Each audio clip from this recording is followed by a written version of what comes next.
오늘 주시는 하나님의 말씀은 신약성경 베드로전서 5장 7절입니다. 오늘은 치료의 명약 14번째 시간이 되겠습니다. 이런 생각을 해본 적이 있으십니까? 나에게는 아무도 없다. 혹은 지금 나는 혼자다. 이런 생각을 하고 계시지는 않는지요? 심리학적으로 보면 사람은 언제 나에게는 아무도 없다는 생각이 들까요? 몇 가지를 생각해 볼 수 있습니다. 우선 가족이나 친구들이 내가 어려움을 당했을 때 무조건 동정심으로 몰아붙일 때, 그럴 때 나는 아무도 없다라는 생각이 듭니다. 무슨 얘기냐면 내가 어려울 때 이 어려움이 힘들고 또 헤쳐나가기가 쉽지 않다는 거 알죠. 그래서 그거를 가족이나 친구들한테 표현을 해요.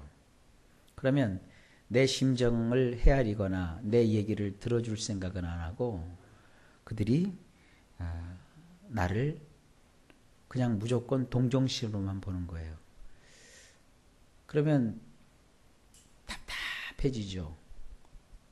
나를 좀 이해를 해주면 좋겠는데, 사람이 뭔가 어렵고 힘들다고 얘기할 때는 그 상대방에게 이 문제를 해결해 달라고 하는 거 아니거든요.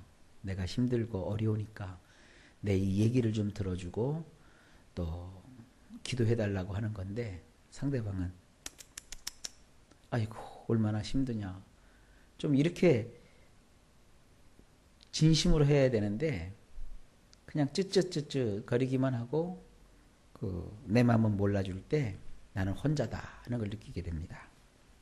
두 번째, 나는 지금 어렵고 힘든데 내가 볼 때 인생에서 그런 고통을 당해 본 적도 없는 사람이 대단히 확신에 찬 말로 침을 튀기면서 이렇고 저렇고 하며 충고를 해댈 때 그때 혼자로 느껴져요. 저 사람은 내가 겪는 이 어려움을 근처도 안 와본 사람인데 어떻게 그냥 나보다 더 그걸 다 알고 그저 이렇게 하라 저렇게 하라 막 지시를 한다고요.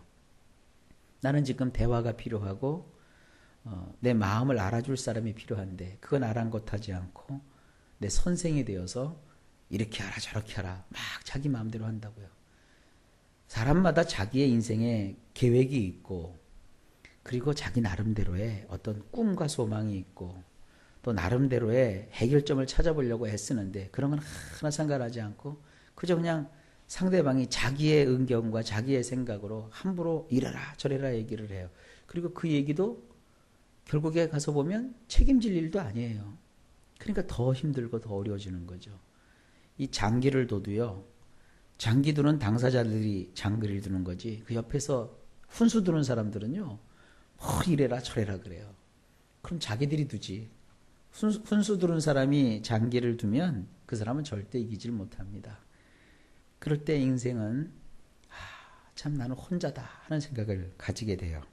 세 번째, 금방 뭐든지 다 해줄 것처럼 했던 사람이 막상 내가 이런저런 문제를 당했다고 하면 안면을 바꾸며 내 문제니까 내가 알아서 하라 하면서 휙 돌아서 버릴 때 사람은 혼자다 하는 생각을 가져요.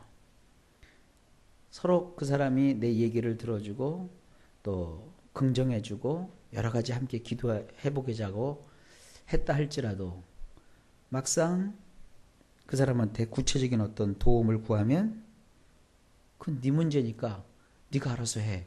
나는 상관하지 않겠어 하고 전화도 안 받고 휙 돌아서 버려요.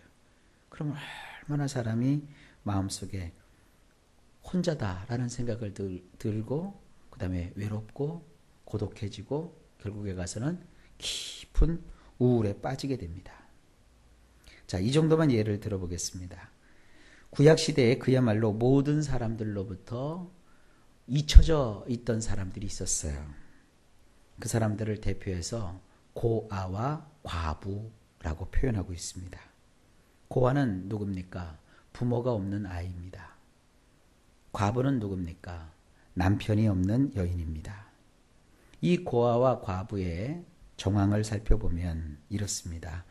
대개 자기의 권리를 박탈당하고 사는 동안에 인고의 날을 겪어야 했고 너무나도 무능하고 힘이 없기 때문에 남의 종이 되거나 스스로 처절한 가운데 비운의 죽음을 맞이해야 했습니다.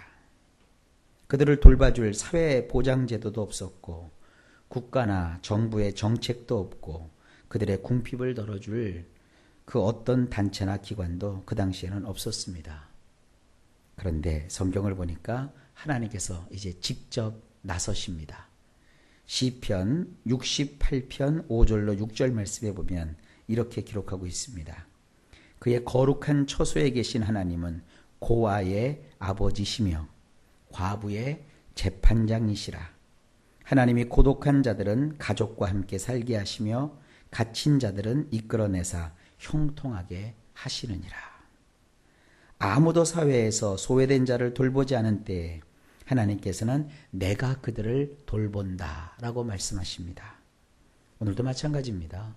아무도 나를 이해해 주지 못하고 나에게서 등을 돌리고 나에게 이것저것 참견하듯이 관여하는 사람은 많을지라도 진정 나를 돌봐주는 사람은 없다는 이 시대가 바로 성경의 옛시대와 다를 바가 없습니다. 그런데 하나님께서 그때도 그러셨던 것처럼 오늘날도 이렇게 말씀하십니다. 너를 돌봐줄 사람이 없다고? 아니다. 내가 너를 돌보아 주리라. 우리의 하늘 아버지는 결코 행복한 가정생활을 가져보지 못한 사람들을 사랑하시고 돌보시는 부모님이십니다.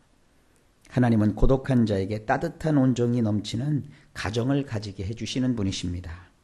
그리고 마침내 하나님은 약속하시기를 우리를 비참한 감정의 감옥에서 이끌어내사 기쁨을 주시는 분이십니다. 하나님은 우리를 극진히 돌보십니다. 아무도 나의 문제에 관심을 가지지 않는 그 순간에 하나님은 나에게 가까이 계셔서 나를 돌보고 계십니다. 내 마음의 깊은 신음을 아무도 이해하지 못하는 그 순간에도 하나님은 거기 계셔서 완벽하게 이해하시며 나를 여전히 돌봐주십니다. 그래서 이렇게 성경이 말하고 있는 거예요. 오늘 본문이죠. 너희 염려를 다 주께 맡기라. 이는 그가 너희를 돌보심이라. 여기서 이 맡긴다는 것은요. 원어로 보면은 내가 가진 것을 상대방에게 아예 던져버리라 하는 뜻입니다. 여러분 그거 가지고 계시지 마세요. 좋지 않은 감정, 외로운 감정, 쓸쓸한 감정, 나만 홀로 남았다는 그런 생각들을 하나님께 다 던져버리십시오. 그러면 하나님이 어떻게 하시냐면 돌보신대요. 이 돌본다는 것은 무슨 뜻이냐면 관심과 흥미를 가지고 케어해 주신다는 뜻입니다. 비록 영어지만 요즘 케어라는 말 많이 써요. 뭐 케어링을 해준다 혹은 케어해준다라는 표현을 굉장히 많이 써요. 하나님은 우리를 케어해 주시는 분입니다. 기억하십시오.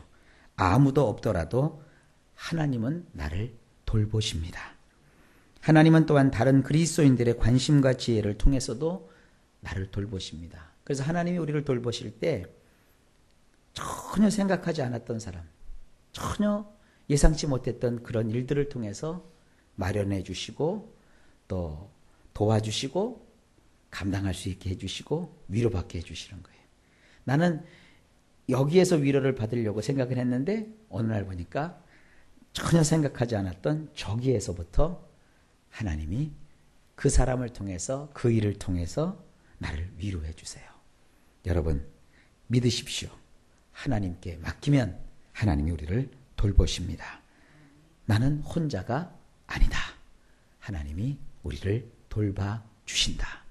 이 생각을 가지시고 세상을 살아가실 때 모든 인생의 고통과 고초에서 완벽하게 해결되지는 않지만 때때마다 위로받고 힘을 얻어서 넉넉히 이 세상을 해치고 이길 수 있다는 것을 믿으시기 바랍니다.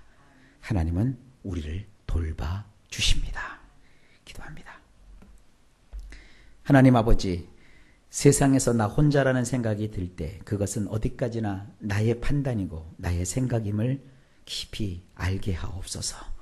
여전히 나를 돌보시는 하나님, 내가 힘이 없을 때, 내가 낙심되어 있을 때, 내가 지쳐 있을 때 나를 외면치 아니하시고 다가오셔서 품어주시는 하나님, 세상 사람은 다 나를 버릴지라도 하나님은 나를 버리지 않는다고 오늘 말씀을 통해서 깨닫게 해주시니 감사합니다. 그 하나님을 의지합니다.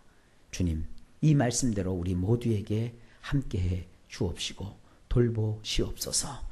예수님 이름으로 간절히 기도하옵나이다. 아멘.